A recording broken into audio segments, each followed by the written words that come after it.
Welcome to episode 219 of the Reptile Gumbo podcast. Your numbers are creeping on up there, man. We keep saying that. That's what happens when we do this every week. I know, it still blows my mind that we do this every week. Every week for 219 weeks. I really wanted to nap today.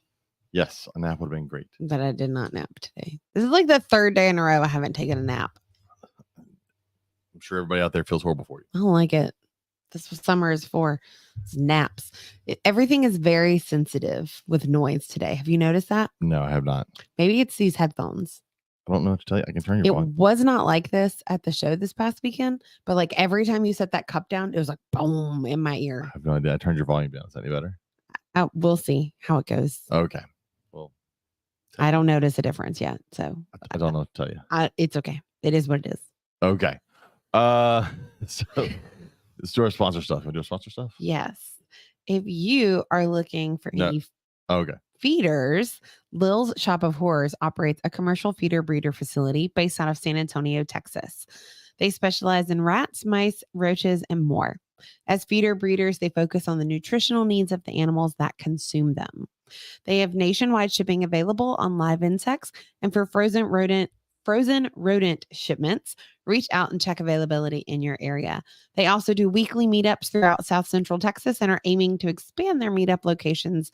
So be sure to follow them online and keep up to date on all their meetup schedules. If you're looking to place an order, feel free to contact them through any of their social media pages at Lil's Shop of Horrors or email them directly through their inquiries page at lilsshopofhorrors.com. LAL''S. Except I'm sure the website is LILS Shop of Horrors. Can't do apostrophes on the website. Mm-mm. All right. If you are looking for an LED UVB light bulb, which you should be if you have any, especially lizards or tortoises or any of that stuff. Hey, look, there's Lil's Shop of Horrors, Lewis. Anyways, if you're looking for an LED UVB light bulb, check out VivTech products and use code GUMBO22 to save 15%. It's the light bulbs we use on all of our lizards and behind us, and our tortoises in the other room. Go get you one. They'll last you up to 4 years, probably more, but at least 4 years. So they last longer than those little curly Q LED bulbs, UVB bulbs most of y'all are using. So go check out VivTech products and get you a bulb. Use code GUMBO22. Also, herp shows. Upcoming herp shows. Let's look. We got Longview, Texas, June 22nd through the 23rd. Slidell, Louisiana, July 20th, 21st. Sulphur, Louisiana, which is the old Lake Charles show, July 27th to 28th. Then up to Oklahoma City, Oklahoma, August 3rd, August 4th. Down to Corpus Christi, Texas, August 10th and 11th. Then Bryan College Station, August 17th and 18th. Then back over to Baton Rouge, August 24th, 25th. And then back to Conroe, September 14th, September 15th, which we just got back from Conroe this last weekend. Katie was only there for one day. A good show. You were only there for Sunday. I know, but I had a good time. Yeah. Saturday. I hung out Saturday night with people. Well, Saturday so normally we do like 3 interviews or 4 interviews at a show to make an episode. We ended up doing an extra long interview as our buddy Hayden popped on, stood in for Katie, and we did an extra long interview with our guest on Saturday. So we ended up doing 2 kind of longish interviews, one with Hayden and another one on Sunday. So that's 2 episodes from that Conroe show. They will probably come out sometime in July because Katie will be out of town for 2 weeks at a camp, and then we'll all be out of town for a week after that in the mountains. So we'll probably put out both of those episodes during that time frame. So Conroe just happened, but you'll hear the interviews from Conroe in about a month. But they're pretty good. They were good interviews. Conroe was good. I had a lot of fun hanging out. Katie didn't have to work any of it, so she had to like hang out and talk to people. It's nice. It was funny. A lot of vendors would see me like walking by, and then they were like having a double take because I didn't wear anything herps related. I didn't wear my name tag. I didn't wear anything reptile related. Like I was literally just another person walking around the show. And it was really freaking awesome. I'm not going to lie. I did not buy anything. Right? I bought earrings. I did not buy anything. I didn't sell anything either, but I did not buy anything. Yeah. Once Upon a Gecko, Brandy O'Quinn, her daughter is making earrings. And actually, both of the pair of earrings that I bought were some of the first ones that she made. They're awesome. I got some sea turtle earrings and some really cool jellyfish earrings that I'm really excited to wear. Oh, for those that keep asking updates on the pregnant snake, yeah, she's still pregnant. She's still pregnant. No, the snake that I expected to have babies like a month ago is still pregnant. I got no clue when she's due. I know she's pregnant or has a huge tumor. Those are the 2 options. We're going to go with pregnant. So, But I promise everybody will know when it happens because I will post everybody, the whole world, all over Facebook, and you may just hear me yell from wherever you are. Anything else? Not that I can think of. Is anything else going on? I mean, it's summer, so I've been hibernating. Ooh, let me put my phone on silent. There we go. I think that's it. I should get our gecko tonight. For our no, just leave him be. You don't want to put him on his branch while he sits here and then climb down. No, we need to practice with him throughout the week and then do it on a night. That would mean you have to come up here to this room. I mean, we're right out there. He could sit by me while I sew. As he tries to run away from you while you sew. I tried to feed him today and he was a pain in the butt. Anyways, we'll get into that tonight with our guest. So let's go ahead and get to our guest. If I can find my mouse. There it is. Our guest tonight is Dean Missimer from Feed My Chameleon, LLC. How's it going, Dean? Oh, it's going good. Thank you. How are you? Good. I'm enjoying not being at work for the next month and a half until school starts back up, and then I have to deal with teenagers. Yeah. So, it starts in a month and a half? We start school in August. Beginning of August. But we get out in May. Yeah, that's really early. So yes. I worked in the schools. Actually, last year I was interning as a speech language pathologist, and we didn't start until I think maybe last week of August. So you guys are really early. When do you guys get out for the summer, though? Yeah, probably a little later. June, first week of June. Yeah. So a lot of schools that don't get out until June, they actually won't start until the last week of August or first week of September. Yeah, it was at Labor Day usually. Like Labor Day. So you guys already been out? Yeah, we got out May 24th. That's our third week. We got out before Memorial Day. Yeah. That's so early. Wow, interesting. And then teachers go back August 1st. Unless you're new to the district, and then you actually go back before then. Yeah, you go back in June. It's the last week of July. You're there for 3 days before teachers go back. And then the kids don't show up. I actually think they start on like a Tuesday this year, which is stupid. I hate when we start on a Tuesday. I'd much rather the first day of school be a Friday so that I can like meet everybody and go over procedures and then hit the ground running on Monday. But that's just me. So yeah. I'd much rather just not go back. I mean, it happens. We got bills we got to pay. So, Dean, tell us about did a rewind. Jeez, my mouth didn't work. Tell us about yourself and what you have and your business and all. Sure. So I run the website Feed My Chameleon LLC, which focuses on producing feeders that are naturally eaten by chameleons and other arboreal and diurnal reptiles. So this includes various species of grasshoppers and katydids, as well as some caterpillars and beetles. Basically stuff that is not readily available in the hobby today, which in terms of feeder insects, you're looking at stuff like crickets, dubia roaches, mealworms. These are all nocturnal, burrowing, scavenging omnivore type insects that are just not eaten by stuff like chameleons. So that's what I'm doing. Yeah, we had I'm trying to go back and find the date because it was a long time ago. Yeah, we had Kai, if everybody out there, Kai Fan, back on episode 98. So Jesus Christ, that was a long time ago. I think that's the last time we talked about, besides having when we have the Reddies on talking about weird feeder insects. Which it was the Reddies this weekend. They're like, hey, reach out to Dean and ask him to be on. It's like, cool. I'm all for talking about weird feeder insects. We do, well, I say we. I'm not gonna say we. I feed our stuff dubias because Katie has a huge fear of feeding dubias. Yeah, I don't feed roaches. That's like my hard pass. I don't feed other roaches. I can do dubias. I was at a buddy's table this weekend and they had a bunch of cups of red runners and all of them were just laying egg sacs like in the cups. I'm like, red runners gross me out. They're too much like cockroaches. It's gross. But dubias are stupid. They fall over on their back and they just wiggle their feet. They can't flip over. They can't climb anything. It's such a dumb animal. I don't know how they survive in the wild. But I can do those. At least with dubias, it's not like the one cricket that we have in our chameleon cage somewhere that won't shut up at night. I thought I almost found it last night. They're up on the ledge. And I was like, I'm going to catch you and I'm going to throw you in with the lizard because one of these other lizards would eat it. And I did not have any luck.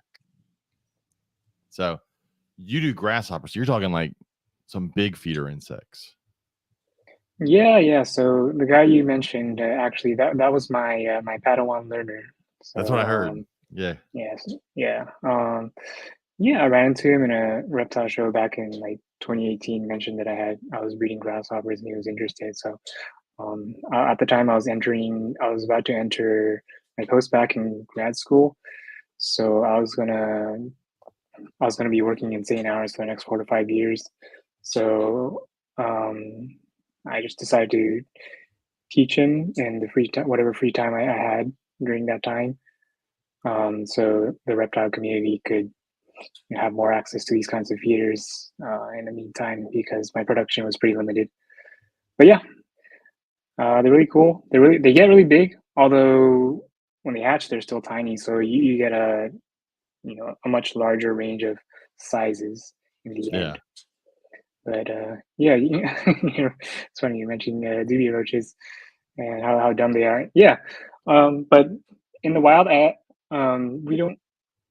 There's not much scientific literature on them, but presumably they just crawl around in the leaf litter, and their superpower is that they can eat anything. As for dubia roaches, and grasshoppers are very different in that regard. They are much more limited. So when probably you're feeding, explains why. Sorry. Which probably, no, it's fine. It's fine. Go ahead. Yeah. I was just going to say, which probably explains why they weren't part of our legacy feeder staples, because it makes them that much more difficult to raise. You can't just throw in your kitchen scraps or whatever like you do with dubia. Well, so like, what is the difference? Because before dubia kind of made it big, before roaches and all that, really for the longest time it was just crickets. You had crickets and maybe some mealworms. What is the big difference between raising crickets versus grasshoppers? Because for the general public, they see a hopping insect outside and it's always a grasshopper, even if it's cricket. What is the big difference between raising them? Because I would imagine it's probably easier to raise crickets, which was probably one of the reasons they were in the hobby first before grasshoppers.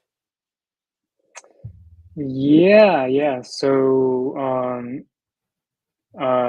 you actually just mentioned earlier just now that if someone's walking outside, they see something jump, they think it's a grasshopper, and it probably is because you're outside during the day. That's the big difference. Grasshoppers are diurnal, crickets are nocturnal. So if you're out in the grass, you see something jumping around, that's a grasshopper. Crickets are nocturnal, so you're not going to see them during the day, which is why chameleons and stuff don't eat them. But that's actually what makes them easy to breed in captivity, because you don't need to give them a basking night. They don't need to come out and climb up and bask. You can just stick them in. They'll crowd themselves into the egg cartons, and you can have a bajillion of them in a tub. And crickets are also opportunistic omnivores. They can also eat trash. You can give them whatever scraps, and then they'll be just fine. And with grasshoppers, you just can't do that kind of density because they're not going to go hide into the egg carton. In fact, they won't hide at all.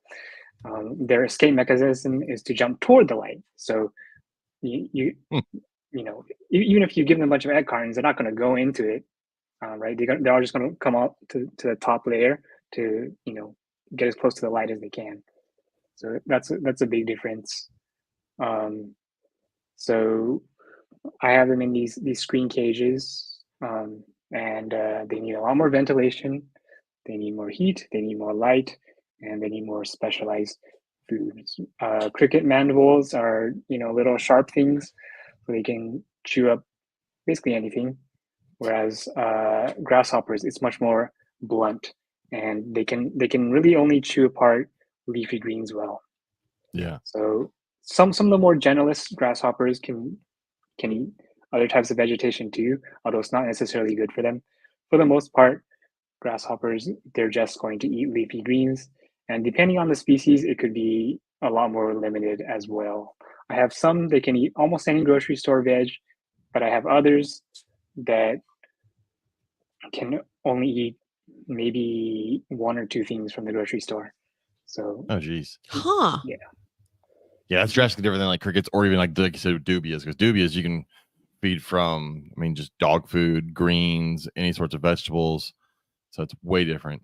So there's definitely more, I guess that's one thing people don't think of growing a feeder. They don't think of having to give a feeder lights and heat, right? Because like with a dubia, I mean, yeah, you want to give them a little warm, you get too cold, they won't breed, but you can just put them in, like I keep mine in a Rubbermaid tub on the floor in my reptile room, and they just reproduce inside of a tub, right? You don't think of having to do a full-on setup for your feeders. Yeah, and with roaches and stuff, if your house is warm enough, you don't even really need heat. I have a couple of roach bins too, and I don't heat them. They just do their thing, reproduce. It's like it's just no no work compared to these guys, right? This is a lot of maintenance, and the leafy greens, you kind of have to change it out every day.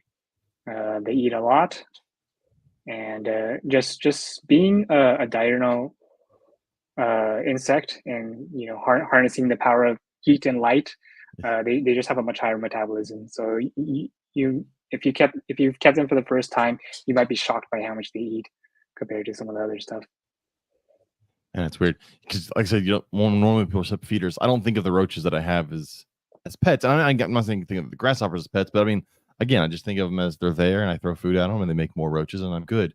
But if someone really wanted to go out and breed grasshoppers, they're going to have to do a full-on setup. There's going to be a process there.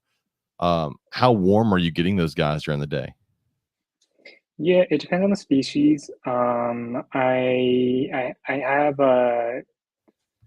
have 3 different kind of rooms for the grasshoppers. I have a high heat one that's at 90. I have another one at 80 and another at 70. So it depends on the species. They're extremely variable across species. I've done more than a couple dozen at this point, maybe close to 30 species. Oh wow! A lot of them didn't make the cut. If this, there are a couple of species that would just only eat oak, and it's like, okay, I can't do this because no one's gonna want this if you can only eat oak. And they're based on the species, there are various hurdles that I think maybe the customers would not be able to overcome. So those guys didn't make the cut. But one thing I wanted to do was have enough of a variety so that people who have different conditions or whatever in the home, or different access to different types of food, they would have options to choose from. So I have 3 different types. One needs high heat, one is kind of mid, 80-ish degrees, and one more species that does quite well at room temperature in the 70s. So when you're selling these grasshoppers, what is the percentage, I guess, of people that are buying them just to get them from you and then feed them out? And so therefore, I guess the setup and all that isn't that important, versus the ones that are buying them from you to set up a colony to try and produce them on their own? It's mostly just to feed off, I would say, but a lot of people do look to get breeders.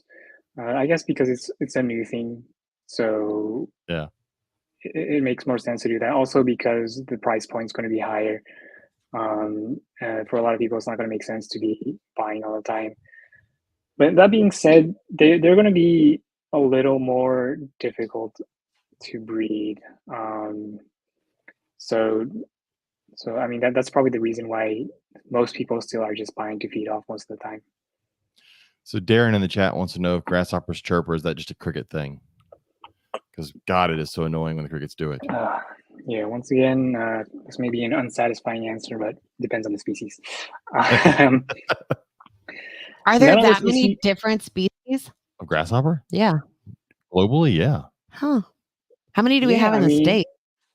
Oh, your state? You guys are in Texas, so well, no, just like in the United States in general. Oh, U.S. I don't know, like 1,000. Are you serious?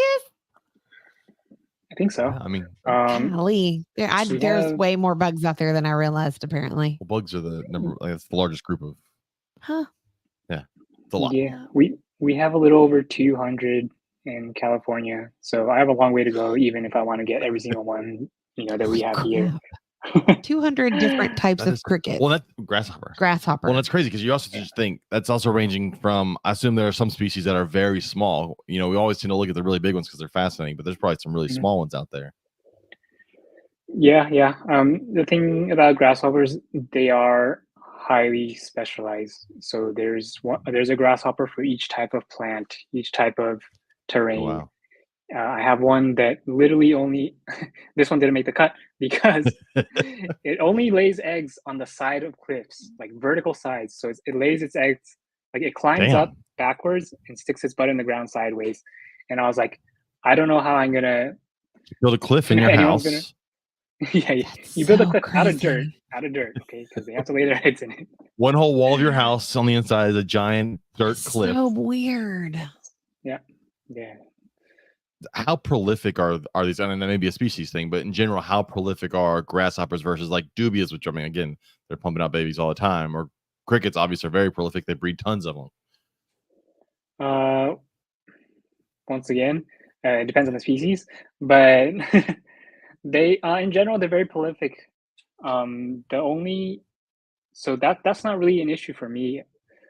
I could always produce more. It's more about the space to house them. Yeah. That's a bit of a barrier. But yeah, they my fastest species would lay, an egg case of 50 to 100 every week per female. So Oh, wow. Jeez. yes. And so, how long are we talking to grow them up to? I don't know. I know we range feeders from with crickets, pinheads to adults. But let's say adult size grasshopper to go from egg to adult. How long are we looking? Because I know they eat a lot and they probably grow pretty quick. Yeah. Or you just mean the growth from like hatching to adult? Yeah, to get them to adult size. Okay. Yeah. My fastest species take 3 weeks was the fastest one, I think. Oh, wow, that's not bad. But but the slower ones will take, like 2 months. Oh, damn. That's the slow end. Yeah. So growth is always pretty fast. The thing that can take a long time are the eggs, depending on the species. Some might only take a couple weeks to hatch, but others will take months. And in terms of legality, the only ones that are legal to ship from West Coast to East Coast all have a long hatch time. Those species all require a diapause, because if you think of how different the conditions are on the East Coast versus the West Coast, the only way you're going to share species across states like that is if the eggs just stay underground for half the year and they hatch out at the perfect time when the conditions are, similar depending on the location. Yeah, I remember talking to Kai when we had him on. It was a legality thing, just getting them across certain ones across state lines to be able to ship. We don't tend to have that issue with a lot of other things. We don't think about that, but it's a big agricultural thing. You don't want to have the wrong grasshopper go somewhere and then just destroy crops. But yeah, so that's another. Go ahead. Sorry, that's another hurdle. And actually, it's probably kind of a serious topic, and we should probably touch on it. Yeah. Legality and permitting. If you're selling grasshoppers, they must be native to your state, number one, and so that's the first part. And you have to get permits with your state's Department of Agriculture. So here in California, it's California Department of Agriculture. That's and crazy. Then after that, you have to get permits from USDA for each state that you're shipping to, and it must be native to your state and the state that you're shipping to. Both. It can't just be one or the other. So, so there's a lot on you when it comes to selling grasshoppers outside of your own state. Correct. Yeah. I mean, in state too. In state, you still need permits from your state's Department of Agriculture. So if you ever buy grasshoppers from me, it's going to come with the permit slip. And if you ever get grasshoppers from someone and it doesn't have that permit, it's illegal. So anyway, that's something to watch out for. But anyway, if they aren't native, you're not going to get a permit unless you lie, which I sadly know some people have done. I've mentioned this story before on a different podcast, but there was a gentleman on the East Coast who got his hands on some graybird grasshoppers. Now, this is a southwestern species. So you cannot be selling them on the East Coast. But you can have them and raise them yourself, right? But you cannot sell them. Well, the question in that case would be, how did you get them? Yeah. So. Oh yeah, that makes sense. Can you? Yeah. Can you collect and cross state lines with them? Technically, no. They wouldn't. I don't think they would care enough to enforce something like that. I know people who catch stuff and drive across states all the time. Technically, you're not supposed to, but that's like that's not something they would seriously enforce. Gotcha. But yes, technically illegal. But anyway, so this is a southwestern species, so you can't be selling them on the East Coast. But upon finding that they were illegal, instead of swapping them out for illegal species or getting rid of them or anything, of which his state natively had I think 50 or so species he could choose from if he wanted to. But instead, what he decided to do was go into Wikipedia, edit the species information to say that it's native to the East Coast, and to use this as evidence to apply for a permit. This is why as teachers we tell kids Jesus not to use Mary Wikipedia. Joseph. I tell my kids all the time, I'm like, you better not let that be a source that you use in something of your research. This is why. This is the story I'm now going to use when I teach my fourth graders why they should not use Wikipedia. I'm going to tell them about this. Oh, my stars. It's an important lesson to be learned, for sure.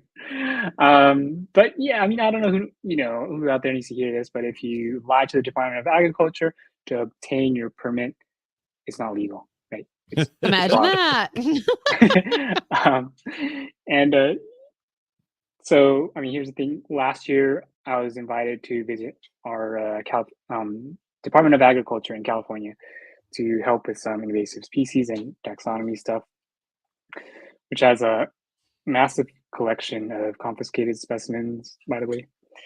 And anyway, during our conversations there, I asked, hypothetically, what would happen if I decided to take the risk upon myself and sell non-native species? And he said, no, it wouldn't just be you at risk. Your customers are liable as well because they're supposed to know what they're buying.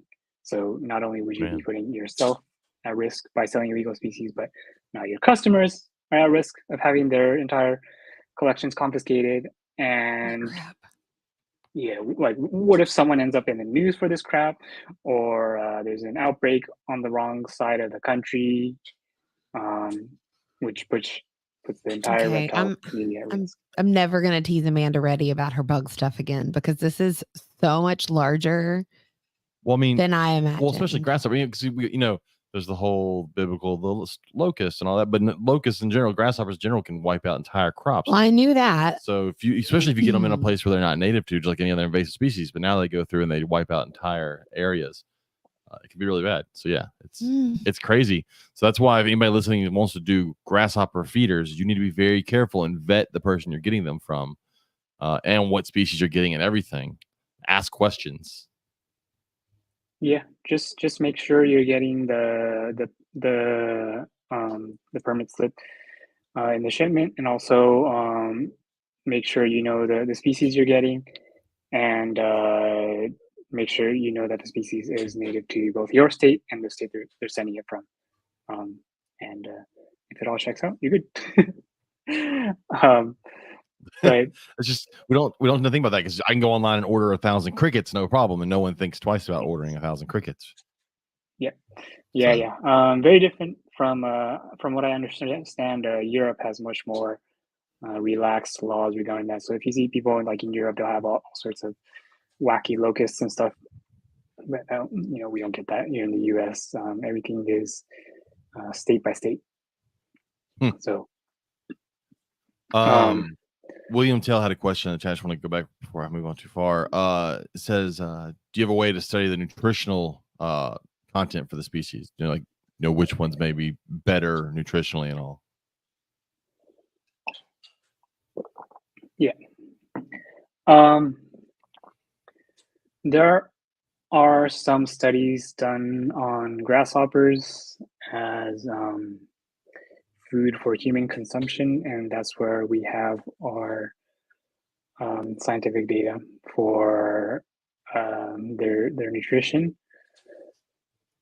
However, all of these studies are done on old world locusts, or almost all of them, because locusts are the most prolific. We don't have them in the U.S., but stuff like the desert locust, the migratory locust, those are the most prolific ones. So if we're talking about what we're going to use for human consumption, those are the ones that the studies are on.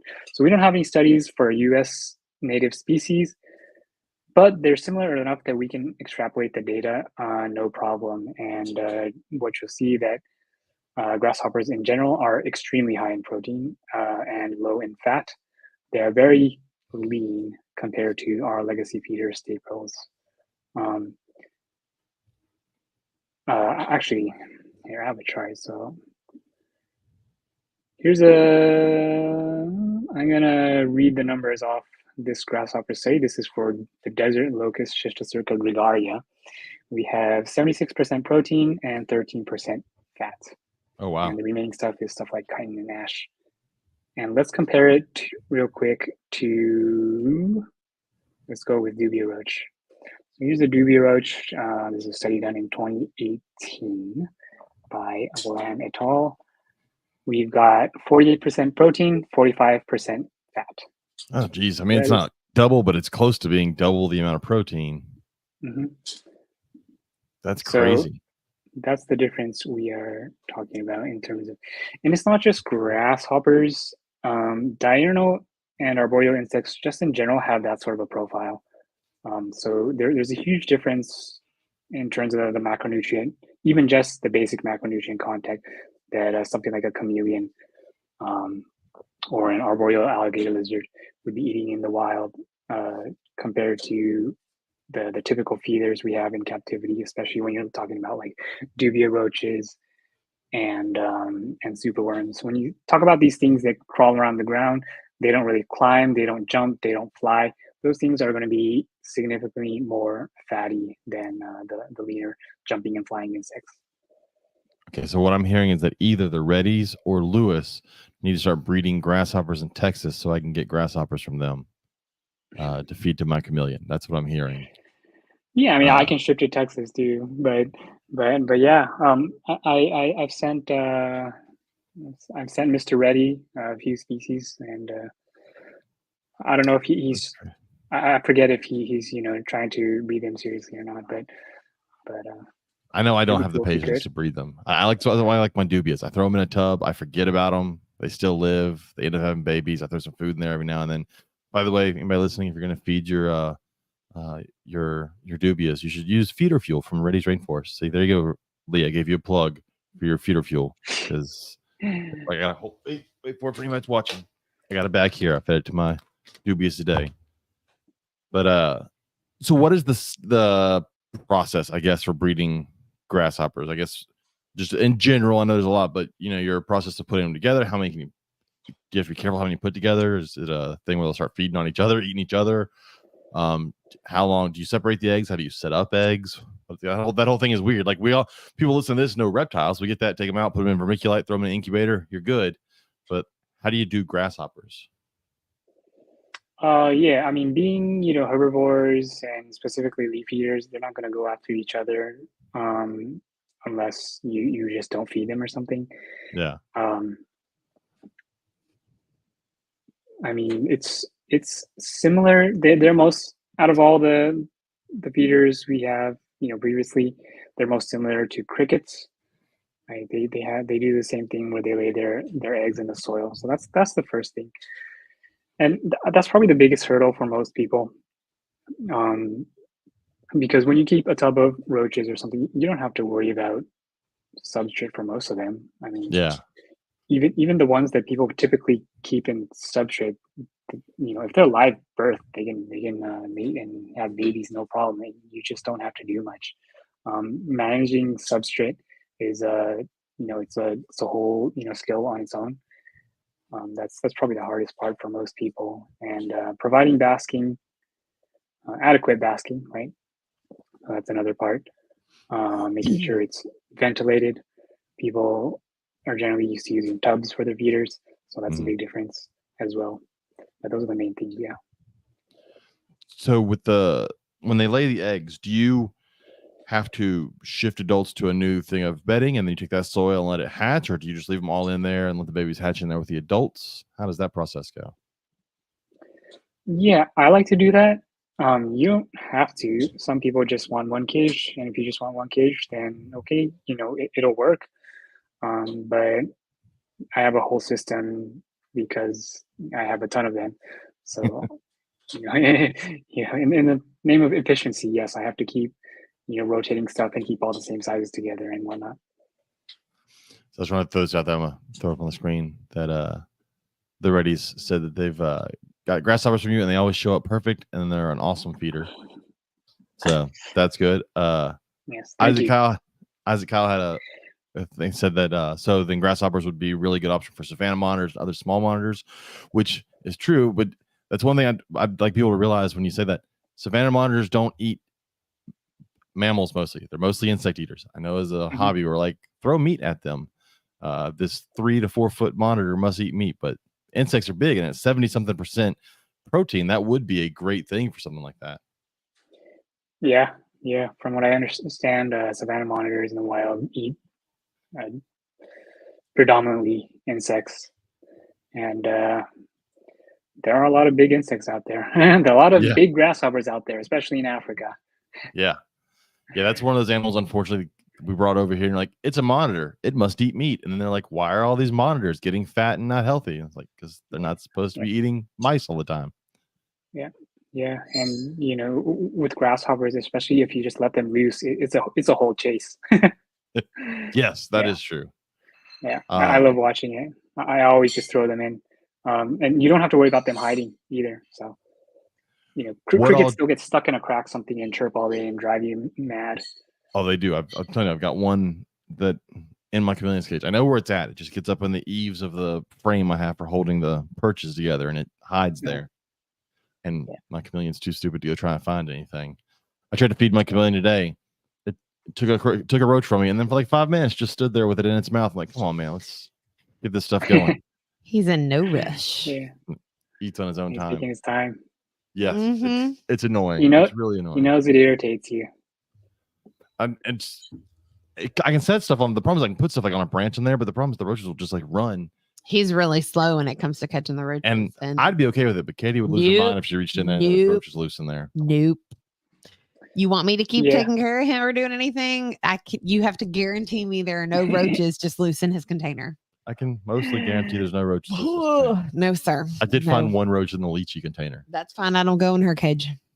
Yeah, she doesn't need it either. So what all do you have? Nocturnals. Huh? What was that? Oh, that is the issue with nocturnals. They'll hide. Their first instinct is just to hide, and then if you feed I was impressed you got the fat tail to eat one today. The fat tail went crazy over. He never eats anything but crickets for me. It's 'cause you don't feed roaches to him. I guess that's it. Well, good. He can get roaches this summer while he's home. And he'll go back to a diet of crickets in the classroom unless you come up there and feed him. It makes sense. He's a nocturnal lizard, nocturnal food. He likes them. That makes sense, yeah. I was going somewhere with that before you. God, you interrupted. Sorry. No. Sorry. So what all do you keep other than food? What animals, pets do you keep outside of the food? I know chameleons. Oh, yeah. So beside the chameleon, Mr. Simon, let's see. So we got not all of them are technically mine. Most of them are actually probably my wife's. She lays claim to them. But we got 2 Hermansaurus. That's cool. We have 2 baby dragons. We have 2 leopard geckos, and we have 2 blue tongues. And a cat. Noah's Ark in there. I got 2 of everything. Yeah. I don't know how that happened. Oh, it's because we were doing like educational shows, so we didn't want to stress out one at a time. Yeah. So we could alternate them. Yeah, that's why we ended up getting. I got my first blue tongue a couple 2 months ago. I freaking love that thing. I'm not a huge lizard person. I'm mostly a snake person, but there's a few lizards where I was like, I want them. So we got the chameleon from the Reddies because Katie had wanted a panther chameleon, and hey, you respect him. His birthday's tomorrow. We get it. It's a way of saying your birthday's tomorrow. My birthday's tomorrow. We got it. We share a birthday, the Chameleon and I. Yes. But we got that one. I was always anti-Chameleon just because of, in the hobby, you're always told how hard they are to keep and they will all die and this and that. Sure. And then we met the Reddies and they tricked us. And we got one. I know, but we haven't killed it. So it's been alive for 2 years now. I think it's going on 2. So we haven't killed it. So we're doing something. And then someone gave me a lychee. I was like, I can't pass up a lychee. That's an awesome lizard. So I got that. And then the blue tongue. I've always wanted a blue tongue, but that's one of those ones where like I'm never going to breed blue tongues. It scares the crap out of me because they bite each other and rip arms off. Yeah. And that's horrifying. Yeah, I'm not going to bother. No. Yeah. I was like, one is good. Yeah. It makes sense. Being a snake person, they are kind of a snake-like lizard in that, and they only have to eat like once a week and all that. So yeah. Yes. They're great. Super chill, easy to hold. Well, I guess it depends on which type you have. Is yours like a northern? Or? Mine's a northern. Okay. Yeah. So I have a Maruki and an Eastern. The Maruki, he's not aggressive or anything, but he's always on the move. Yeah. He doesn't want to sit still. So if you try to take him out and hold him, he's just going to start walking. Never. So how's your Eastern? I don't see Easterns that often. He's chill. Easterns, I really wanted one because from what I understand, they're the tamest one. And I mean, they're tame like as soon as they hatch, basically. But yeah, he's super chill. Yeah. Can take him out at any time. Doesn't appear to bother him. I don't know what he's thinking, but he always just seems kind of fine. The only issue is because I live in San Diego and we have great weather all year. I wanted to keep all my reptiles outside, but with him, he just gets really scared when he's outside for some reason. Everything scares him out there. So I don't know if he would eventually get acclimated if I left him out long enough, but he clearly didn't like it. So I just keep him indoors now. But other than that, he's fantastic. I would definitely agree. It's if you're a snake person, you're like, I'm a snake person who wants to get a lizard. I'm like, get a blue tongue. It's kind of snake-ish. If you don't want something that you have to feed all the time, it's much easier. Yeah. They're awesome pets. I think even though bearded dragon is sort of like I feel like it's promoted as sort of like this is the beginner lizard. Oh, it's so horrible. Whatever. I honestly think blue tongues are the better beginner yes. lizard. Oh, they're so much better. Yeah, I agree. Like, look, beardeds can be a great pet, but I'm one of those, and I've said it on this podcast all the time. They're a horrible beginner pet, just because the general setup for a bearded is more than most people are willing to do for a beginner pet. Yeah, a lot of people aren't ready for the UV. A lot of people like to give their blue tongues UV too, but if you don't give it to a bearded dragon, it's going to get MBD real fast. Yeah. And blue tongues, the top breeders have like 20-year-old blue tongues that never had seen UV in their life. They'll keep them in rack systems. Some of them keep them just in big rack systems. Yep. Yeah. As long as you give vitamins and supplements, they're fine. Exactly. But that is not going to work with a bearded. They will definitely go downhill without UVB. Which, again, if anybody wants LED UVB light bulbs, use VivTech products and use code Gumbo22 to save 15%. Just free plug in there.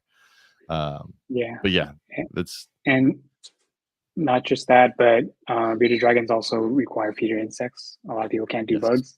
And then there's a lot of people who are like, they only need bugs, and then they don't feed them the greens that they need, or they feed them that stupid stuff that pet stores sell, the little dry mixed stuff that I'm like, just go to the grocery store and buy some greens. Don't buy the crap from PetSmart. Meanwhile, my little fat sack that I have in there that I call a bearded dragon, you walked in the room with the bag of greens and he went bananas from inside his cage because he knew what was coming. Did you see his belly after you fed him? No. Oh my gosh. It's just like hanging over the side of the stick in his cage. It's ridiculous. He's not obese though. That's the crazy thing. No. It's all in his belly and he just has a pudgy belly, but everywhere else is super healthy. It kills me. Goofy ass lizard. He's such a funny bearded dragon. All my class pets are home for the summer, so James is getting to interact with everything that he normally doesn't interact with during the school year. Yeah, all the stuff with legs. Yeah, all the stuff with legs came home. Leopard gecko. I brought the corn snake home too, although she's already gone back in her hide. She really likes that hide you gave her. I know. You can keep it. She's been hanging. She normally hangs out in her tube. So how many class pets? We have 8. We have 8, and I teach English. Wow. Yeah, English. Shouldn't even teach it's a 4th grade English class. We have I teach 4th grade English.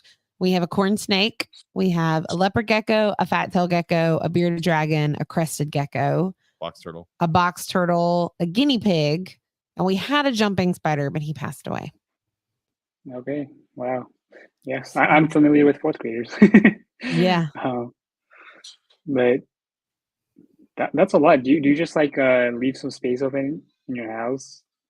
So normally yes. This summer it was interesting because we've added to our house collection since last summer. Her stuff is just randomly placed in places throughout the house now. Yeah, like the fat tail geckos over there and the corn snakes over here, and then leopard gecko in the next room. I don't have a table to do heat transfer projects anymore because the bearded dragon tank's there.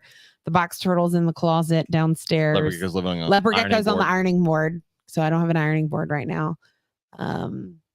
Guinea pigs in the kitchen, crested geckos in the living room. Yeah. It's okay. It's only for a month and a half. And the guinea pig's only here for another like 2 weeks. And then she's going to stay with my coworker for July while I'm out of town. That way James doesn't have to take care of a mammal. Yeah. Don't give me mammals. Stuff that eats every day. The dogs are different. Like the dogs are different than the guinea pig, but she's funny. But my coworker adores her. So she's going to go stay with her in July.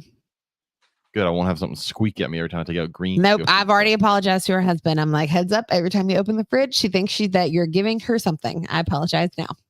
Because she does. Every time anything in the kitchen gets opened, she starts squeaking at you. He gave her greens this morning, which was fine. But then when I went in to cut up strawberries, she started squealing again. And I was like, no, ma'am, you've already had vegetables today. You do not need strawberries on top of that.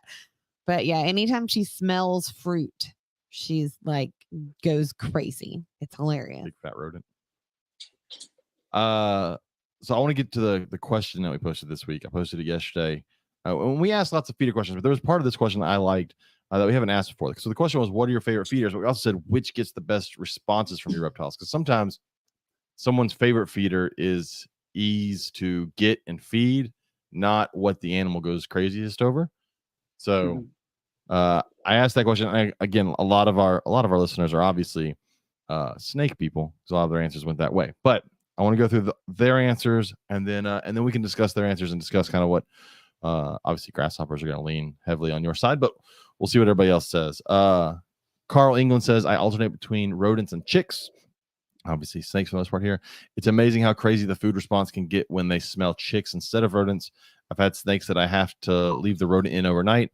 After trying to entice a snake, it completely destroys the chick before you can even touch them with it. So, what are you over there?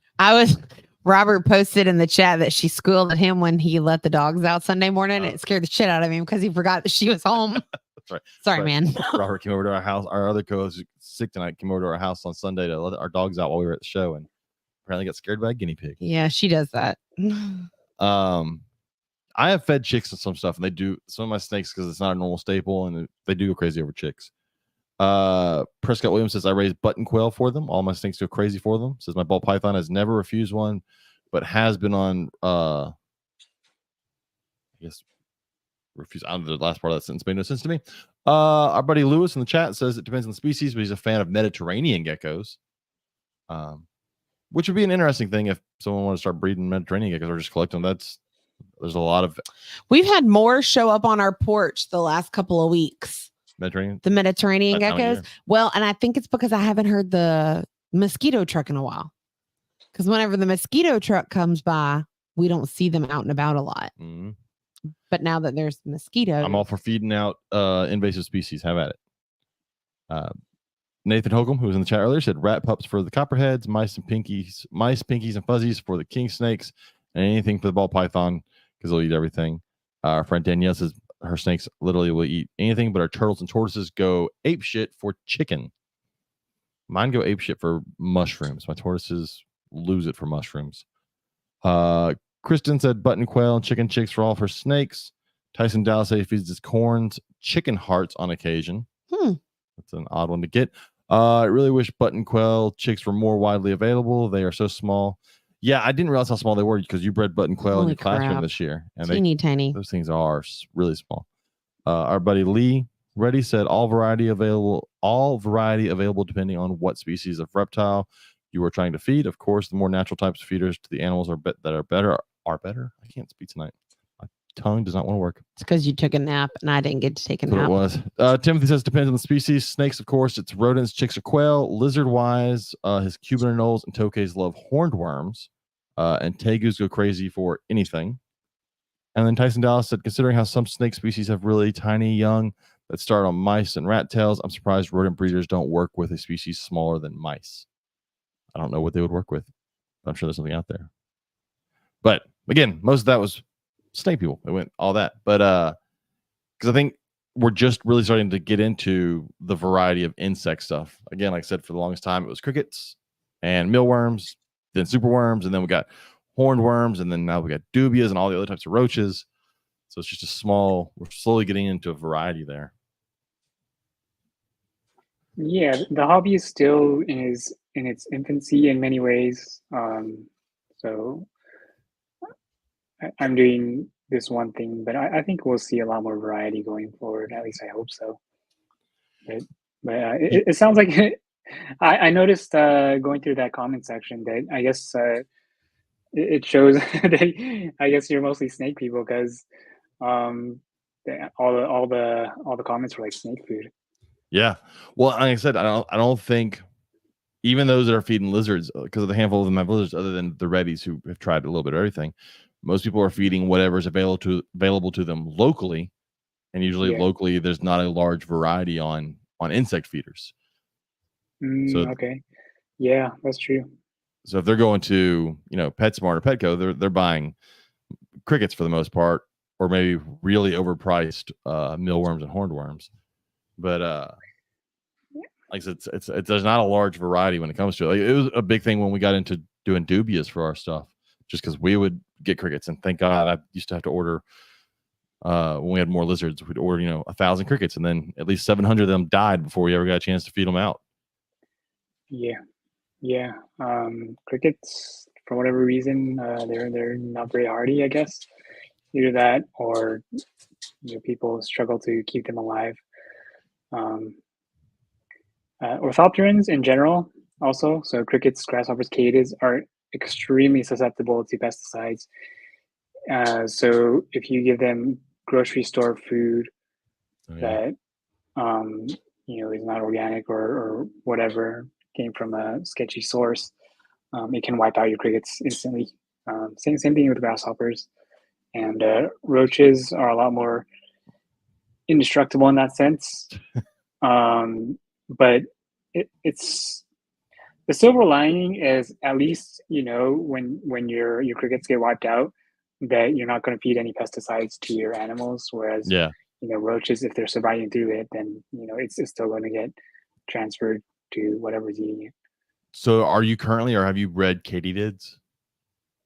Yes, I have katydids right now. I have the greater anglewing katydid. Let me see if I can pull up one. Okay. Isaac in the chat says, so with stillborn snakes, would you feed them to your snake eating species like king snake? Yes, all the time. I feed stillborns, and I feed the ones that refuse to eat frozen thawed, that just will not eat for me. Those get fed out to king snakes. It's the whole reason I own king snakes. Let's see if we can get on the camera. Oh yeah, there it is. Oh my gosh. Yep. You can see a little baby next to it. I was going to say, is that a little one next to it? Yeah, oh my exactly. Gosh. It is. And now I have to put it somewhere high because my cat just walked into the room. That's so funny. He always knows what's happening. He knows what I'm doing. He's like, oh, you're going to bring out some bugs? I'm going to go play with them. Oh my so God. Is I play with him. Is the katydid care the same as grasshoppers? It's actually easier. It's easier. Really? Yeah, katydids, they don't need. Well, it depends on the species, I guess. But this one is easier. This guy, they don't need the heat as much. A light, it can help, but it's also not necessary. Just the ambient light from the room is enough for them to tell it's day and night, and that'll help keep them oriented. And this katydid doesn't need any substrate because it lays its eggs on sticks and branches. So Oh, wow. if you put some branches in there, they'll just lay their eggs on it. You don't have to worry about managing substrate. So that's the easy part. And this guy can eat a wide range of leafy greens. They like almost any deciduous tree leaves. So oak, elm, maple, whatever. If you have a tree outside, it's not toxic. It can probably eat it. So, and that's because this is it's the most widespread katydid in North America. So it goes all the way from the southern border of Canada down past Texas and into Mexico. So they're everywhere. They eat everything. So that makes shipping them much easier for you. Leafy plant. Legally wise, at least. Yes, correct. Yeah. Actually, this species is officially deregulated. So I didn't have to do any permitting for it. Yep. Nice. Yep. There's one legal katydid, this one. The greater Angolan katydid. And so that thing's probably, what, 3 inches full grown? Yes, correct. 3 inches full grown. How big are your biggest crickets that you have? Grasshoppers. Grasshoppers. Yeah, 3 inches. 3 inches is the big ones. So that's the other huge benefit I see to this, especially people owning larger lizard species, because it takes a lot of 1-inch crickets versus a big protein filled grasshopper or katydid. A couple of those will go much farther than a whole handful of crickets you got to try to feed out. Oh yeah. I mean, one max size grasshopper, weight wise, is it could. I mean, I guess it depends on what size crickets we're talking about, but it can be like a dozen crickets. So yeah, but even a full grown cricket's not huge. It's not big. Yeah. They're extremely filling, especially being high protein. I know the Reddies. They've got Parsons. You're talking about a chameleon the size of a small dog. Large food is going to be a very good thing versus trying to feed them a ton of crickets or even dubias, which get a decent size, but they're still not that big. We had a problem once. We were raising hissing cockroaches and feeding them to our bearded dragons. So the problem with our hissing cockroaches we found was we mentally scarred one of our bearded dragons. Bless her. She went to go eat it, and because the hissing cockroaches can grab onto stuff better than dubias, it grabbed onto her face as it tried to go down her mouth. She was done. And she was done. She was having none of that. She would not touch roaches after that point. She freaked out, spit it out, and would not go after roaches anymore. So they never forget. No. And then Lee says grasshoppers have a longer lifespan than the other ones. So how long are your grasshoppers living, your breeders and stuff, things that you're keeping? Sure. My longest lived species, I'll just say my longest lived individual lived 16 months. Oh, wow. But okay. Some of them won't live as long. My probably shortest lived one is like 4 months, I want to say. Either way, it's longer than a cricket, right? Crickets are kind of like burn bright and fast. But yeah. So if you wanted to breed them, you can get a decent amount out of one individual over its lifespan. Yes. Yeah. Although if they lay a lot of eggs, that'll shorten their lifespan. Yeah. Like I said, it's so weird. It's interesting to see the amount of time that we're starting to put into stuff. Someone mentioned isopods earlier about something, but that's another one. Like the hobby you just saw went from people had a few isopods to now there's a whole part of the hobby that is isopod related. And I think you're gonna start seeing that with feeders too. You're gonna see the insect feeder side of the hobby be more than just crickets and dubias. I wish it wasn't red runners because they're still gross, but still. Oh yeah. And Amanda Reddy in her nasty ass green and blue cockroaches that she has. Those actually are pretty though. They're cockroaches. They are, but they are pretty. They're cockroachy cockroaches. I don't feel like I have as much to contribute tonight. I'm not touching cockroaches. Bugs. You don't like bugs? Katie did. I tolerate them a lot more than I did 20 years ago. Okay, I'll take tolerate. I mean, I'm not gonna cry over a bug. Lee or Amanda would. I know. It's okay though. I still love her. Some of those things that she owns cost way too much for a bug. She's got some real. I like isopods. Those are not bugs though. Those are crustaceans. Yeah, I got nothing. I tried. Yeah, feeder wise, like I said, I think we're seeing more on the for snake wise on the rodent side. We're starting to see more chicks and quails available, and people are starting, I think, put more thought into what they put into their food, which is what with feeding insects, it's very easy to be big on what you put into your food because it's going from eating straight into being eaten. Whereas if I order some frozen rodents, right, I don't know what they're putting into it because I'm just ordering frozen rodents from somebody. Unless you order from Lewis at Little Shop of Horrors, and I can tell you that's high quality food. So make sure you go check out Little Shop of Horrors. So make sure you get all my plugs in tonight. Amanda says green banana roaches and blue manatee green banana. It doesn't matter. They're still roaches. I don't care. They're fancy roaches with fancy paint jobs. They're still roaches. Dubias are stupid. They're big. They're thick. They're slow. They can't climb stuff. It's my kind of roach. Yeah, I mean, I think the introduction of dubia finally gave people something they could sort of easily raise at home to, I guess, reduce feeder costs and stuff like that, and make that part easier. Up until that point, everyone had to buy crickets, frequently to feed their insectivores and stuff. And so they're cool in that sense. Unfortunately, they're not a natural feeder for any of the diurnal type animals. But in terms of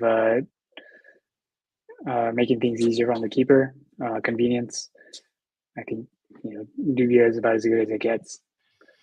Well, that's kind of where we are. It's a weird area in the hobby. So we talked earlier with the question, we asked which feeders get the best responses, because a lot of us, when we pick the best feeder, it's which feeder is best for us to be able to get, right? And you talked about going through so many different grasshopper species to try to figure out which ones to raise. Some of them didn't make the cut because they don't fit, not really the mold or whatever, the what you have to be able to raise them. They don't fit your parameters, right? And in this hobby, we're very much, if an animal doesn't fit the parameters for survival, we go, that's a really hard animal to keep. And it's not. It's just we're not keeping it correctly. All of it comes to feeders, right? If it's a snake and it doesn't eat rodents, we're like, oh man, it's a really hard snake to keep.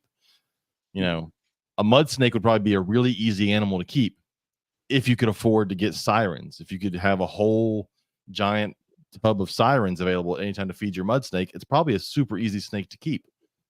But we don't breed giant salamanders to feed to mud snakes. So that's where that's why our hobby is kind of tricky when we say things are hard. Yeah. I mean, all the species that didn't make the cut, I still bred them for a few generations, so it was possible. It's just, this is, well, what's the right word? It's just, it may not be feasible. Yeah. Based on what people are used to, and what conditions are available in their home, what food items are available, stuff like that. But yeah, it's all technically doable. Yeah, you don't want to send out a whole thing of grasshoppers to somebody that only eats one thing and they don't have that available to them, and all of a sudden they're going to go, all these grasshoppers died. I'm like, oh yeah, it only eats this one thing that's available here. My bad. Yeah, especially if you can't get it from the grocery store. Yeah. We got to make things. It's the weird thing. We're in the hobby. There's a part of the hobby now that's popped up in the last 10, 15 years. It's a very naturalistic part, which is great. We have all these bioactive enclosures and people wanting to go more naturalistic with stuff. And that's great. And I love it. But at the same time, we also have to realize we're keeping animals in a box in our house. And so it's not truly nature. And it does have to be easy for the general person to take care of something. Yep.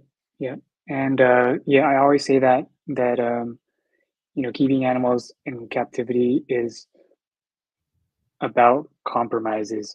So that's why even though roaches, superworms, whatever, it's unnatural, but I'm not going to knock anyone on that, because you have to do what's feasible for you. Like we're not, you know, I don't think anyone thinks their 2x2 cage is optimal for any of the outdoor animals they have. But we don't all have a outdoor aviary space to keep each one of our reptiles in.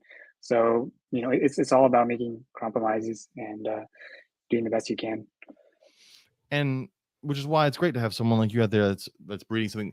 Look, you can order some grasshoppers and fill part of the diet with something they would naturally eat, along with the stuff that you can easily get on a regular basis that's local to you as well.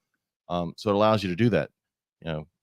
There's so many snakes that we don't keep in the hobby because they're lizard eaters or they're fish eaters or they're amphibian eaters.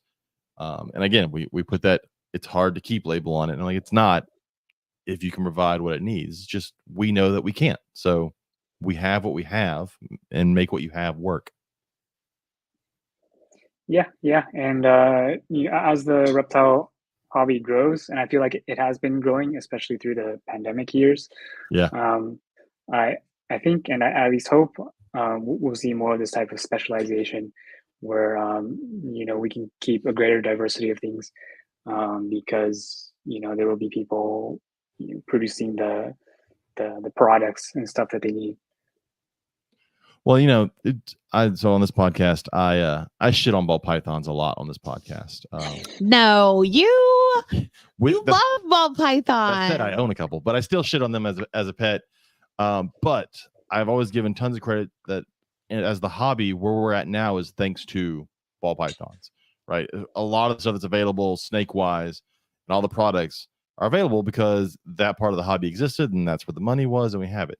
Just like for lizards, a lot of stuff became available because of crested geckos. Like all these powdered diets and all these different diets now for all those geckos, and became because it was super easy stuff to keep. So you're going to start seeing that. I think, like I said, I think you'll see grasshoppers and other feeders. And grasshoppers are a little tricky just because of legal stuff, but you'll see stuff start to happen as this hobby grows. How many grasshoppers are you producing in, say, a week? Do you have a number on that, or? Right now I'm pretty low because I just moved. I just graduated with my master's last year, and I moved immediately after. So everything was kind of like a starting from scratch. So I'm still in the process of setting up a bunch of racks and cages and stuff. All the stuff you see behind me is not done yet. So production is not where I would like it to be yet, but I don't have a number off the top of my head of how many I'm sending out, but it's in the hundreds. Okay, so it's not at your peak. How many were you producing?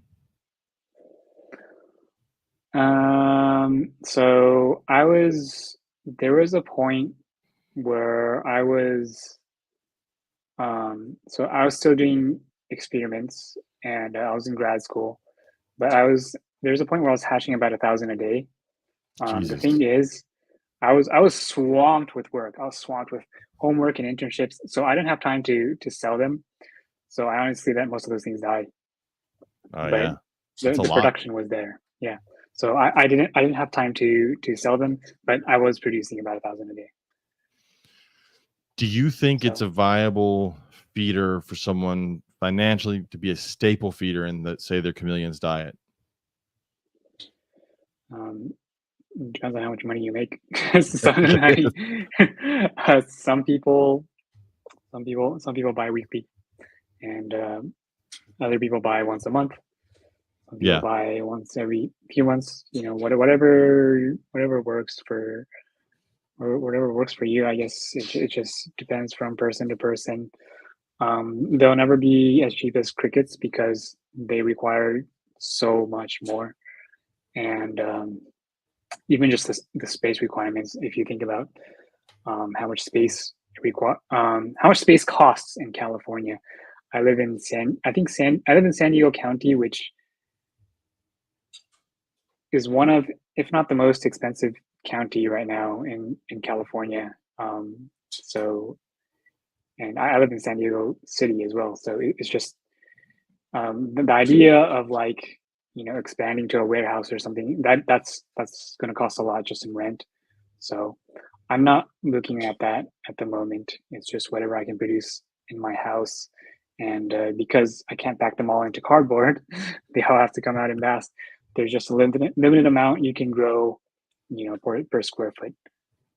So that's one limitation, and all the electricity from the heating and lighting, as well as the amount of food they eat, and as well as how specialized their food has to be. You can't just feed them kitchen scraps. You got to have fresh leafy greens, and you have the right leafy greens. You can't just throw in like a head of cabbage or something. It's not going to work. Some of the species can eat that, but the ones that I keep now, the ones that I can ship from coast to coast, they're going to require more than that. They require more nutritious stuff like dandelion greens, collard greens, mustard greens. The Reddy said the fig beetles you're working with are very interesting. I was looking at, is that the same, these green fruit beetles, that same thing? Yeah, the fig eater beetles. So I've been looking for a good candidate for a beetle to mass breed. So that was one of the first ones I tried. The green fruit beetle or the fig eater beetle, whatever you want to call it. The scientific name is Cotinis mutabilis. I'm not so high on it right now because it takes a really long time for them to grow. It's a 1 generation per year cycle. I caught a bunch of them last year. They laid a bajillion eggs. I had a bunch of tubs full of them, the larvae, and they grow really fast actually. So I had these big fat larvae, like 3 inches long and fat, just crawling around the soil. But they're still crawling. They haven't turned into beetles yet. I had a few of them turn into beetles, but most of them are just crawling around as larvae. And in the wild here, they don't emerge until July or August. So they basically spend an entire year almost as a big fat larva, just eating and eating and eating and not even growing anymore. So it's just, once a year I have these beetles. That's that's not going to work. So it's going to be a hard thing to sell. Yeah, I'm not high on that thing anymore, but they're really cool. The chameleons love them. It's a big green shiny beetle, and I'm still on the look for some better beetles to breed. Kind of a tongue twister. Too bad June bugs aren't a great one because, man, those things breed like crazy. June bugs, yes. I think June bugs are probably also an annual cycle. They're annual in the wild. I guess I haven't tested them in captivity to see if it can be sped up. There are some species that are annual in the wild, but once you take them into captivity and they're warm all year, then they'll just, pupate and turn to beetle right away. Unfortunately, it's not the case with the green fruit beetles. They have to be 1 generation year for whatever reason. And honestly, if they didn't stay as larvae for the entire year, like a big fat larva, I wouldn't mind as much. But as it stands, I'm just feeding them all year, just so I could sell them once a year, and that's just it's not financially viable unless I was about to say that seems like it's taking entirely too long to be a profit for these guys. Even if I sold it at like $10 a beetle, which who's going to buy a $10 beetle for like one food item? Amanda Reddy would do it. No, she'd buy it for a pet. You got to get it right. She'd buy them for a pet. That's true. Yeah, if I sold like 1,000 of them for $10 each, which no one would buy, it would still only be $10,000 for a year worth of work. Yeah, after an entire year raising them up. Yeah. So I want to bring this up because William Tell in the chat said he, to be honest, as a snake keeper, he's always put chameleon keepers up on a pedestal. Now, as someone who owns both of them, again, for the longest time, I didn't own a chameleon because I was like, they're really hard to keep. And after talking to Lee and Amanda and getting this all set up, honestly, they're not that hard to keep as long as you set them up right. They're fine. But I think that's one thing as a hobby. As a hobby, we were like, man, chameleons are so hard to keep because for the longest time they were like, we wanted to keep them like every other lizard. just as super simple like every other lizard, but they're not every lizard. They're chameleon. So I don't think they're as hard as the general public likes to believe they are. I agree with that statement 100% because I used to think that we would never in a million years be able to make it happen. And he's thriving. Yeah. So. Yeah. Do you guys have a Miss King? Yes. It's amazing. Yes. I love it. So I think that really changed it. Up until the Mist Kings, you had to hand mist them. And maybe it doesn't sound like oh, spraying water, I can do that. But if you have to do that every day by hand, it actually becomes a chore.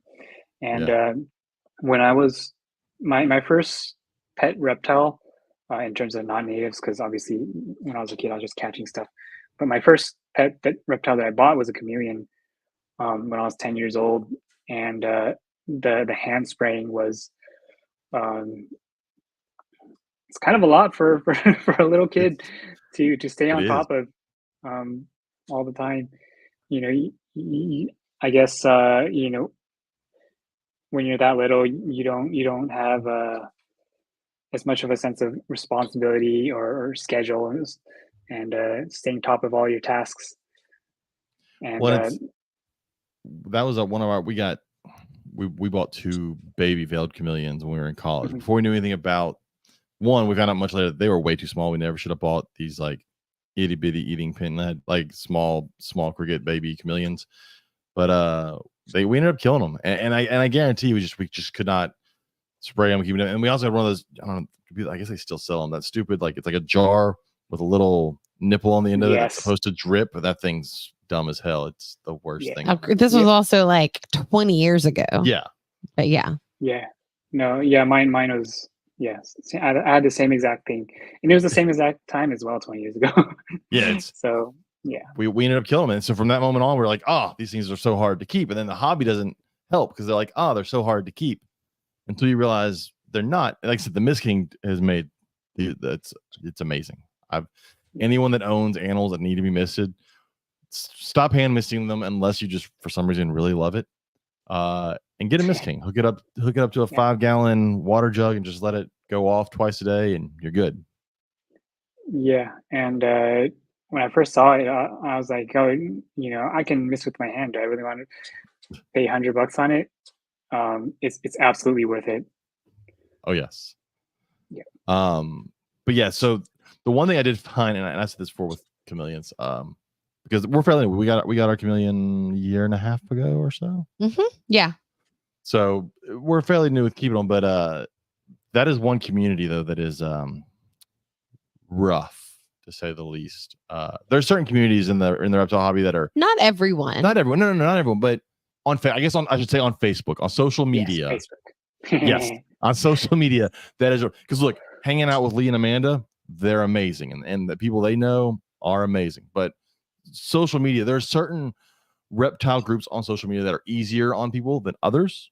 So like my blue tongue, when I posted pictures of my blue tongue setup, everyone loved it. And they were, oh, it's wonderful, it's great. But again, I've said it before in here, and we've talked about it. When I posted pictures of my chameleon, the minute someone saw plastic plants, they said that I was horrible and the animal's going to die right away, and I'm slowly killing it, which was fucking ridiculous. So that's one problem, is that there's a gatekeeping type thing to some of the hobby, which is why for so long we thought that chameleons were hard to keep. Well, and it's so like William says in the chat, like he put chameleon keepers up on a pedestal. I almost feel like after reading some of these comments online that chameleon keepers put themselves on a pedestal. Some of them, yeah. And that they feel they are not all. Look, that can be said for any group. But that's any group of people out there. That group is very loud on They're Facebook. very righteous to a point. Yeah.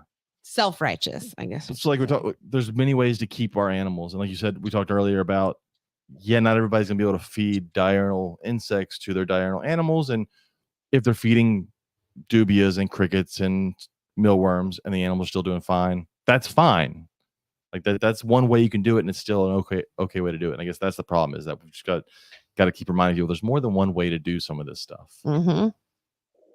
Yes, yeah, and that's a good thing to keep in mind, and it does sort of explain some of the some of the aggressive comments sometimes, those are actually not even coming from the real long-term keepers who sort of understand that there can be some differences, and some things can work for other people. Often it's someone who's kept a chameleon for maybe even just a few months and learned that this is how you have to do it, that's going to come in and make comments like that. So I wonder, when you started doing these grasshoppers and started selling them, did you get any negative comments? Because it wasn't a main thing that was being done, right? Everybody was, we feed crickets and we feed this. Were there anybody that was like, that's not going to work, this isn't going to work out, you don't waste your time or effort, it's not worth the money? Do you get those kind of comments about that? Not like that. The comments that I got initially was like, oh, that's illegal. Grasshoppers are illegal. Locusts are illegal. And then so that I was like, okay, well, you know what? I'm gonna go find out. And I reached out to the agriculture departments, and they helped me out. And they just told me the rules. If you follow these rules, you can do it. I said, okay, I will do that. And for anyone who's still wondering, I mean, we talked about this earlier, but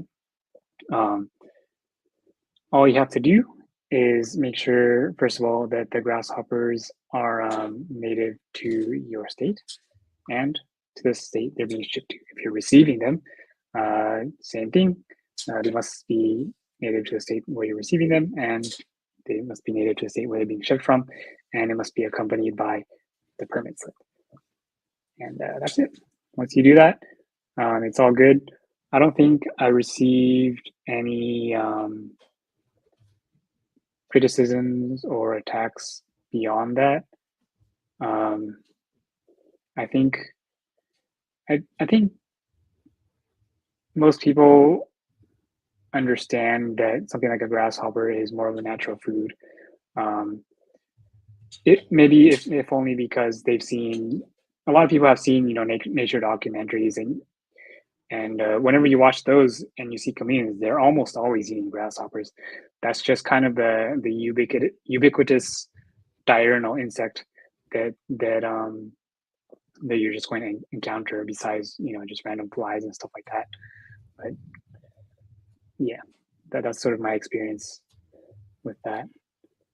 That's good. Like I said, because normally you have to deal with, there's just, everybody wants to point out the negatives of how stuff's not going to work before they ever think about the positives, how stuff is going to work. So yes, yeah. Anytime something new comes in the hobby, you almost always expect there to be some sort of a backlash for people who've been doing everything a certain way for a while, and you would hope that people would be a little more open-minded, but sometimes it's not like that. Yeah, it's very much we talked about this weekend on one of the interviews we did. People get that mentality of the first thing they hear on how to do something becomes law in their head, and a lot of folks can't get away from that. And you see that really on social media. Someone throws out something they heard the very first time they got into the hobby and say, this is the only way you can do it. And I'm like, there's more than one way to do it. There's a lot of ways to do it. So maybe don't be so fast to rush to social media and start spewing stuff to someone just because they posted a picture.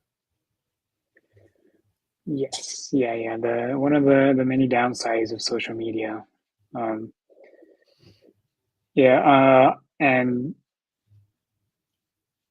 almost, I feel like almost any time, even if your animal's cage looks great, if you post a picture of an animal in its cage, you are almost always going to get some sort of criticism, unless it really depends on which group you're part of.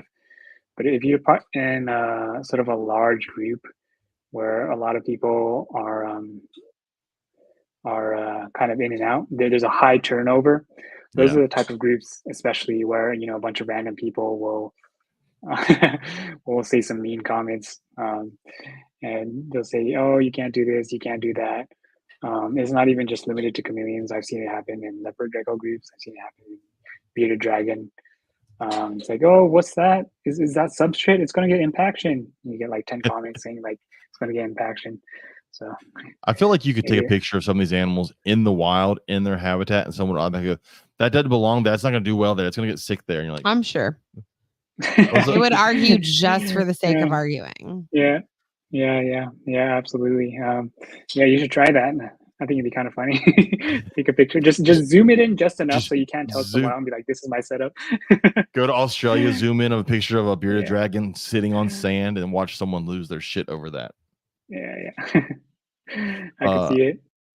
Our buddy does photography, and he posted a picture of, I forget what it was, something he took in the wild. Yeah, it was his photograph. It was his photo. Someone goes, "That's Photoshop." I'm like, he took the. This is the guy that took the photo. He went there and took the photo. I'm like, this guy's trying to point out how his photo was photoshopped and how it's not real. I'm like, he's the guy posting it took the photo. Calm down. Just keep scrolling. Yeah. Some people are a little too confident in their opinions. Yes, that is true. I do want to go. Let's look at. I want to share over on our discussion page some of the stuff that got posted this week because there were some interesting things. We didn't go over anything on the discussion page last week either. Yeah, we did. Did we? I need to rush real quick. Plug. Yeah, go ahead. I think we just did the slug stuff though. I don't know. I don't remember. I'm pretty sure we did. I thought we ran out of time. It's definitely possible then. Let me. No, I think we ran out of time and we didn't really get to. No, we talked about this guy getting his hand bitten. Okay. Oh, maybe not. Yeah, we did that. This alligator in San Antonio, because I put her posted and seeing looking at that. But I think we only talked on a few things. Anyway, we'll start here with the slug. Okay, cool. So this is we talked last week. I think it was last week we found this slug, and I feel bad. I should have killed it. I know some people were like listening. Why would you kill? It's actually invasive. This was like it's called a Yeah, we didn't know it was invasive. I didn't know it was invasive when I saw it outside, but it's called a black velvet leatherleaf slug. It was huge. It was probably 3 inches. Oh yeah. And it's cool looking, but I definitely should have. We didn't know what it was until later in the day. So if you see one of these, they're not supposed to be here. Not supposed to be there. Take care of it. Let's see what else.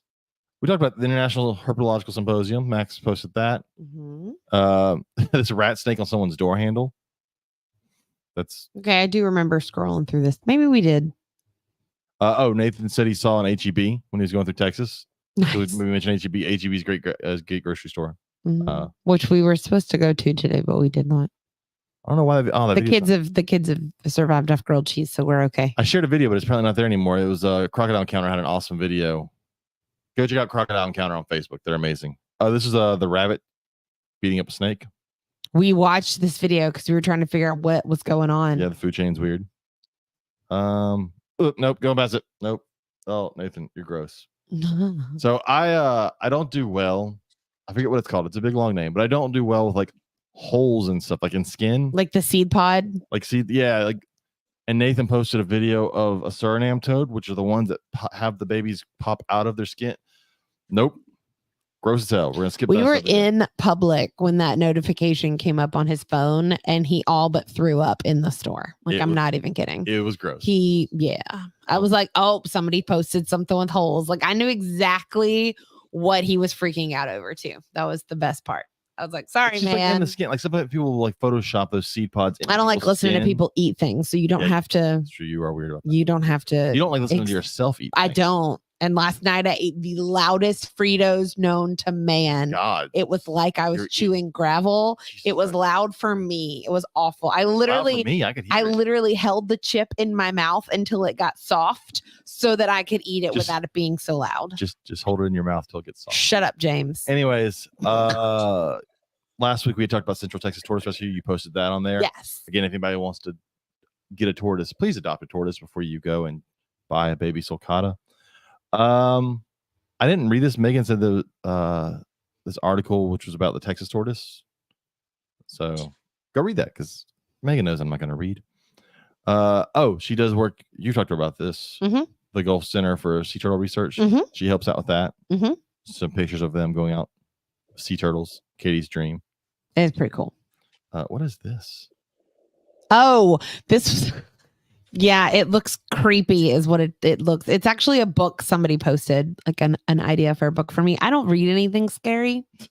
My kid would probably love it though, to be honest, because she reads all the weird shit. This says Texas officials warn popular activity poses risk to endangered species. So I read this. Okay, I read this article, and this article, because I was like, what are we kayaking? Like, what's going on? It's bridge jumping. Apparently during the summer, it's not uncommon for bridges in different rural areas and over creeks. Because if you look, that's a wooden bridge. It's not like a interstate that you're driving over. Bridge you walk over, yeah. Yeah, and it's not uncommon for people to go swim in the creek and to jump up and down on the bridge. And while they want to discourage you from swimming in the creek, they would rather discourage you from jumping off the bridge, because what's happening is that people are disrupting the homes of specific salamanders that live in these areas. And when the salamanders are fleeing from the people jumping in the water areas, they're getting caught between rocks, or they're actually getting like smushed between rocks and they're dying, and it's disturbing where they're living. And so their scientists and researchers are noticing a decline in those areas for that particular salamander. What you're saying is, if your friend jumps off a bridge, don't jump off the bridge also. Correct. Okay, that's why you can kill salamanders. Got it. Just don't copy your friends jumping off bridges. Got it. I did read that article. Several. That one's funny. Cartoons. Let's get past cartoons. This is a scaleless cobra of some sort. I don't know what type of cobra it is, but it's scaleless. So I'm sure it'll be in the hobby all over the place soon. Okay, so there wasn't much this week posted on there. So let's go ahead and take that off. I read a fun children's book the other day. It's called Happy Sloth Day. It's actually a really cute book. It's all about sloths and all the different species and characteristics. It was pretty cute. I was just reading William tells he used to go run bridge jumping when he was younger. He said there weren't any salamanders where he was jumping. That's because y'all killed them all. You jumped off the bridge and killed them all. Look what you did. We can't have nice. If there were salamanders where we were swimming, I didn't know it. Well, you're not going to. Yeah. They hide. I mean, I did it when I was a kid. So the 150. The fact that we don't have extra toes in some of the waters that we swim in is amazing. That's not how that works. I mean, I'm just saying. That's not how. As an adult, looking back in some of the areas that I swam, it was sketchy. That's not how mutations work. Well, drives me nuts when I watch stuff on TV and people talk about that, like, gonna grow an extra arm. That's not how that works. Or I didn't say an arm. You said toes. It doesn't matter. It's still a digit. Or they'll talk about like someone breeding two animals together that are related, and they go, "It's gonna grow an extra head." I'm like, that's not how inbreeding works. It's not how genetics works. Please stop that. Meh. Drives me nuts. Meh. I swam in a nasty river, and I got something. I don't know what it is, but my toes were messed up for years. Yeah, you're more likely to lose stuff than gain anything. Well, somehow I still got all mine, but yeah. Yeah, now that we're all adults and we all have our own kids, my siblings and I are like, what was wrong with us? But I'm trying to figure out what's wrong with you now. Shut up. Nobody wants your shenanigans. Anyways. I know what I wanted to talk about earlier. So it's going to come up on our episode that we recorded this past weekend, but we were talking about it. We talked about what goes into your feeders and how that can affect stuff and all that. Well, there was an article. It was why can't I remember his name? That's the breeder he's been around for like a bajillion years, and he did night anoles, and now he switched over to emerald tree boas, and he's in Florida. I don't know who you're talking about. He's a big name. Someone will remember who it is. Anyways, had kind of found some evidence lately that the emerald tree boas were not regurging off of food, off of rodents that had been fed fruits before they were killed. Basically, all the grain diet had been, Ron St. Pierre. Thank you, Timothy. That all the rodents, that all the grain basically had been flushed out of their diet, out of their intestines, and all they had was fruit. And they weren't getting the regurges out of emerald tree boas that people worry about getting out of emerald tree boas that tend to happen very often, which would make sense because if we talk about natural diets, rodents in the middle of the jungles of South America aren't eating a lot of grain. That makes sense. They're going to be eating a lot of fruit. And so again, that we don't tend to think enough about what goes into our food, our food's food, our animals' food's food. But I thought that was very interesting. It'd be very interesting to see what he does in the future, how that goes, and if that stays like that, that could really change how rodent producers are producing rodents. Yeah, that's pretty neat. Yeah. And for chameleons, if you go to the scientific literature, it's pretty clear what their food is also eating as well. The thing is, out of about 30 orders of insects total, chameleons actually only eat 6 predominantly. So you think of them as eating a variety of insects, and there is a variety in some sense, but in terms of types of insects, it's actually pretty low, because the amount of it's just because the amount of diurnal and arboreal insects is very limited. So those 6 orders, which is Orthoptera, and grasshoppers, Diptera, flies, Hymenoptera, like bees and stuff like that, Lepidoptera, butterflies and their caterpillars, Coleoptera, beetles, and Hemiptera, true bugs. That's it. The vast majority, 90+%, is going to be only those 6 orders. And grasshoppers, they eat, and these are all basically herbivores and pollinators. So grasshoppers are eating leafy vegetation. The flies and bees and stuff, generally pollinators. And beetles are pretty diverse, so that depends. But the hemipteras, they're drinking sap, or they're drinking plant material. Yeah. So in terms of the gut load there, you actually don't have to worry too much in terms of getting that diversity. It's almost all herbivores and pollinators. So you're not feeding them as much grain product. I know you mentioned that earlier with the mice and stuff. I don't know what's up with the fruit thing. That's kind of interesting to me. But I would just think that with something like that, it could be because they're probably regurging the rodent by the time, as it breaks down from the outside. When they finally get to stomach contents, their stomach probably can't handle all of that grain, and they're regurging. Whereas that would make sense. The fruit is probably broken down pretty much, and their bodies can handle that, and they can pass that much easier. Yeah, that makes sense. Grains, unless you're specialized for them, can be really difficult to digest. They don't want to be digested. They wanna be planted into the ground. So yeah. Well, and I don't do it anymore, but I used to feed my dubias basically just high protein puppy dog food. But then you get to think about what you're feeding your feeders. Like you said, they're eating herbivores. So the gut contents of grasshoppers are plants. They're not a ton of meat protein in there, which was what is in dog food. So now what I'm feeding is leafy greens, and then the feeder fuel from the Reddies, which is all basically plant material. And trying to keep that, at least if I'm not feeding grasshoppers to my stuff, I'm at least feeding them stuff that is still eating basically the same kind of diet, a very plant-based diet. Because a lot of protein can cause a lot of damage in reptiles.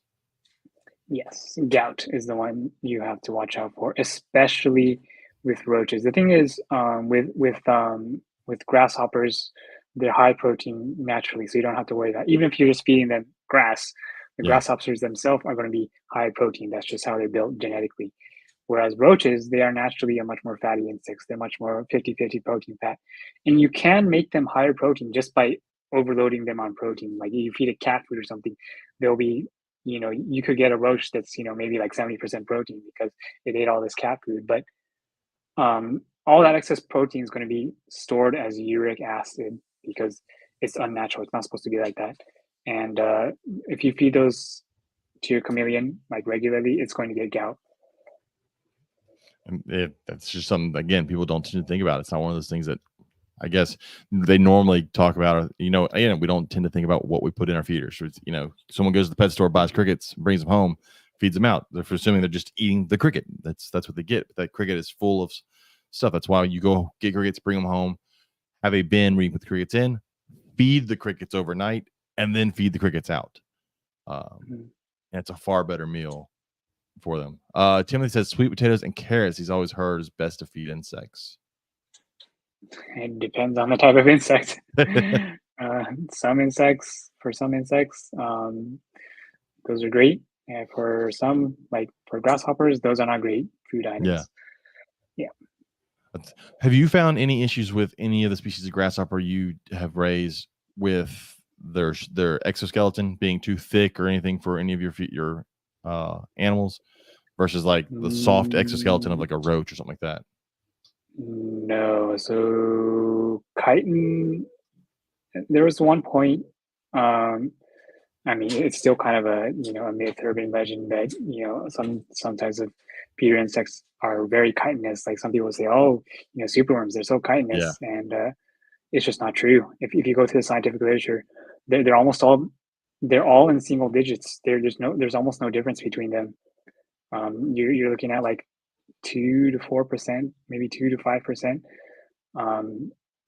chitin in any of these insects. There's not a big difference. So even if something feels kind of thicker than another insect, it should not cause any issues. And the only insect that is actually like double-digit percentage chitinous, and even then we're looking at like about 10%. That's beetles, and that's it. So roaches, superworms, caterpillars, grasshoppers, they're all going to be in the single-digit percentage, and there shouldn't be any issues. But even in grasshoppers, there's a huge diversity. So some will be on the lower end, some will be on the higher end. But either way, it shouldn't make a big difference. I do have some that are really squishy. Well, you always hear the story about superworms that your lizard may eat the superworm and then not kill it, and then the superworm will eat its way out of the lizard's stomach. It's so thick that it can't.